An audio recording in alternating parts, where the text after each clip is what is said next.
Yes, 4R principal in agriculture. రైతు వ్యవసాయం పెట్టే ఖర్చు ఈ విధంగా ఉండాలి. జాగ్రత్తగా గమనించండి.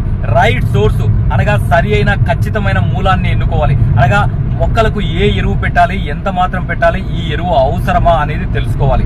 అదేవిధంగా రైట్ టైము అనగా సరి అయిన సమయంలో మాత్రమే మొక్కలకు ఎరువు పెట్టాలి. ఒక్కసారి జాగ్రత్తగా గమనించండి.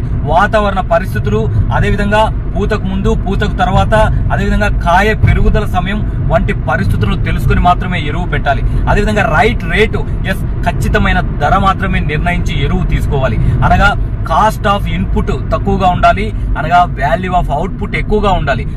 రైట్ ప్లేస్, ఎరువు పెట్టే ప్రదేశంపై రైతుకు అవగాహన ఉండాలి. మొక్క పాదులు ఎక్కడ పడితే అక్కడ ఎరువు పెట్టకూడదు. ఖచ్చితంగా పీచు వేరు వ్యవస్థ ఎక్కువగా ఉన్న చోట ఏ వేరు వ్యవస్థ ఎరువును తీసుకుంటుందో అక్కడే పెట్టాలి. ఈ 4R ప్రిన్సిపల్ వల్ల రైతు ఆర్థికంగా నష్టపోకుండా పర్యావరణాన్ని కాపాడుతూ మొక్కకు కావలసిన